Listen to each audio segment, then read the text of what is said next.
Good morning students, online class में आप सभी का स्वागत है। आज हम लोग पढ़ेंगे सुभद्रा कुमारी चौहान द्वारा लिखित गौरी कहानी। यह कहानी जो है एक लड़की की कहानी है जिसके ऊपर लिखी गई है और इसमें लेखिका ने यह बताने का प्रयास किया है कि किस तरह से गौरी जो है अप्रत्यक्ष रूप से अपने देश के लिए अपना बलिदान करती है, किस तरह से अपने को इस देश के प्रति न्यौछावर करती है। इसी बात को इस कहानी में बताया गया है। इसका सारांश हमने आपको पहले ही बता दिया था। शाम को गोधूली की बेला कुली के सिर पर सामान रखवाए जब बाबू राधा कृष्ण अपने घर आए, तब उनके भारी भारी पैरों की चाल और चेहरे के भाव से ही कुंती ने जान लिया कि काम वहाँ भी नहीं बना। और शाम का समय था, गोधूली की बेला थी। गोधूली की बेला वो होती है कि सूर्य जो है डूबने के समय का समय होता है। कुली के सिर पर सामान रखवाए, और कुली के सिर पर सामान रखवाए जब बाबू राधा कृष्ण अपने घर आए, तब उनके भारी भारी पैरों की चाल और चेहरे के भाव से ही कुंती ने जान लिया कि वहाँ काम नहीं बना है। और तब जो है उनकी पत्नी कुंती ने जान लिया कि जहाँ वो गए थे वहाँ भी काम बना नहीं है। कुली के सिर पर से बिस्तर उतरवाकर बाबू राधा कृष्ण ने उसे कुछ पैसे दिए, और कुली के सिर से सामान उतरवाए और उसको कुछ पैसे दिए। वो चला गया। कुली सलाम करके चला गया और वे पास पड़ी एक आराम कुर्सी पर, जिसके स्प्रिंग खुलकर कुछ ढीले होने के कारण इधर उधर फैल गए थे, गिर से पड़े थे। और एक आराम कुर्सी पर वो बैठ गए, और जिसके स्प्रिंग जो है, पहले सोफे आदि पे स्प्रिंग लगाए जाते थे और वो ढीले हो गए थे और कुछ जो है इधर उधर गिरे पड़े थे। उनके इस प्रकार बैठने से स्प्रिंग आपस में टकराए, जिससे एक प्रकार की झंझन की आवाज़ हुई।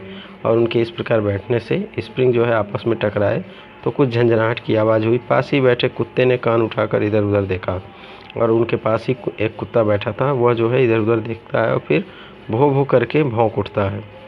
इसी समय उनकी पत्नी कुंती ने कमरे में प्रवेश किया, और इसी समय उनकी पत्नी जो है उस कमरे में प्रवेश करती हैं। काम की सफलता या असफलता के बारे में कुछ भी न पूछकर कुंती ने नम्र स्वर में कहा, चलो हाथ मुंह धो लो, चाय तैयार है। और वह जो है जहाँ गए थे उस काम के बारे में न पूछकर, उसकी सफलता या असफलता के बारे में न पूछकर वह यह कहती है कि हाथ मुंह धो लो और चाय तैयार है। चाय? राधा कृष्ण जी चौक से पड़े। चाय के लिए तो मैंने नहीं कहा था। वो कहते हैं चाय के लिए तो मैंने नहीं कहा था।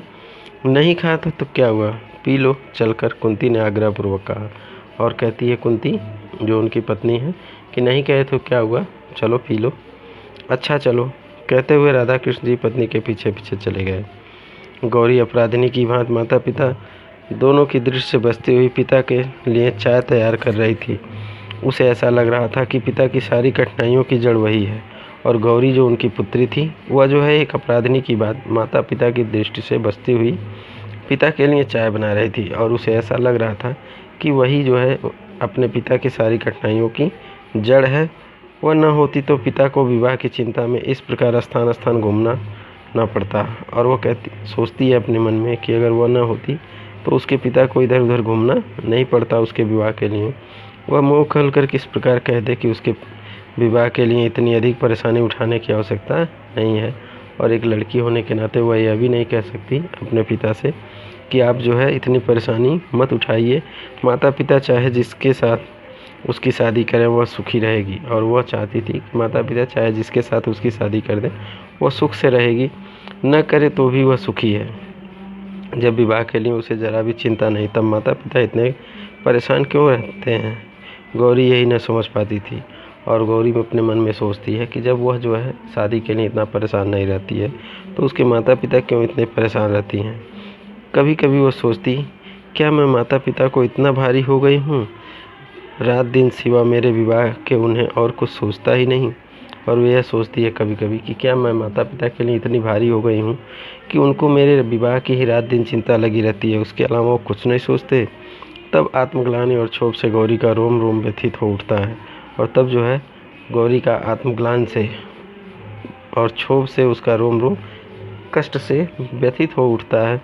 उसका जी चाहता कि धरती फटे और वह समा जाए, किंतु ऐसा कभी न हुआ।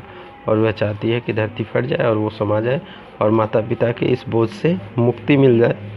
गौरी जो पूनों कि चाँद की तरह बढ़ना भर जानती थी, घटने का जिसके पास कोई साधन न था।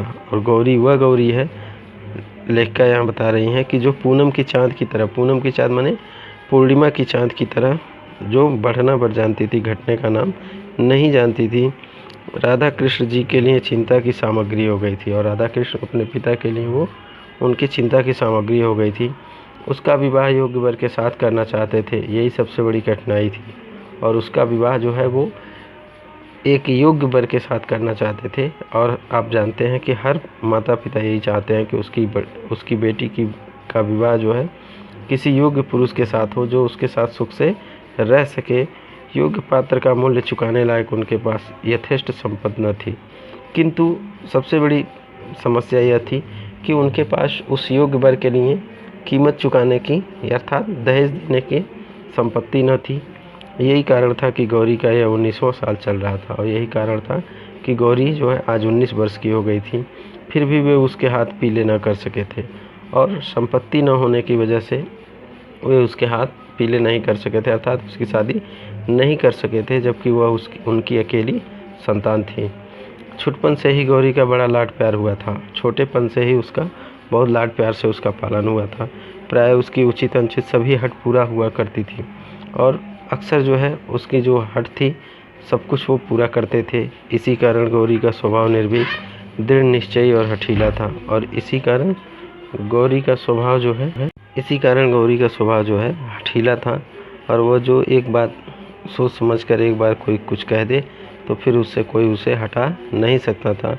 पिता की परेशानियों को देखते हुए अनेक बार उसके जी में आया कि वह पिता से साफ साफ पूछे कि आखिर वे उसके विवाह के लिए इतने चिंतित क्यों हैं। और कई बार उसके मन में यह विचार आया कि वह अपने पिता से पूछे कि आखिर वह उसके विवाह के लिए इतने चिंतित क्यों रहते हैं। वह स्वयं तो विवाह को इतना आवश्यक नहीं समझती, और अगर पिता विवाह को इतना अधिक महत्व देते हैं तो फिर पात्र और कुपात्र क्या।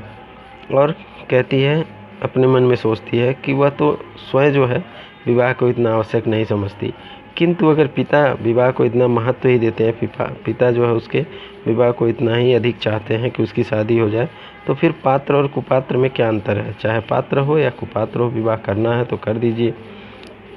किसी के साथ वह हर हाल में सुखी और संतुष्ट रहेगी। उसकी यह परेशानी, इतनी चिंता अब उससे सही नहीं जाती, किंतु संकोच और लज्जा जबान पर ताला सा डाल देते।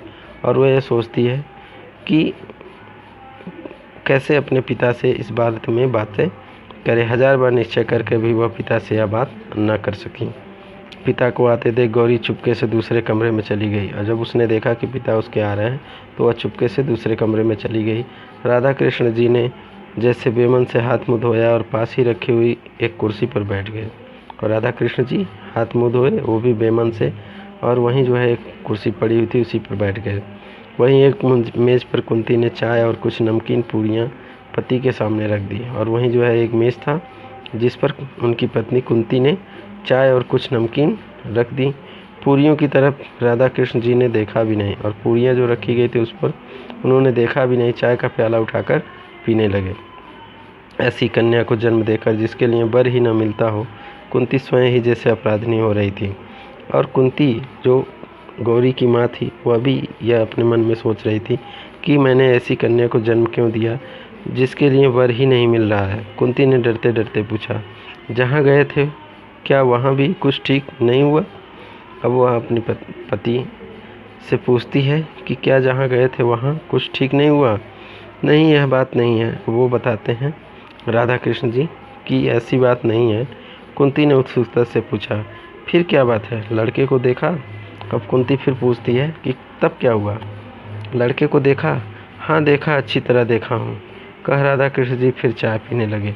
और उन्होंने बताया कि हाँ देखा हूँ, अच्छी तरह से देख लिया हूँ।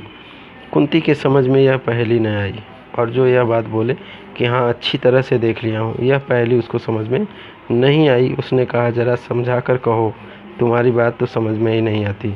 और उसने जो है यह कहा कि थोड़ा समझा कर कहो, तुम्हारी बात समझ में नहीं आती है।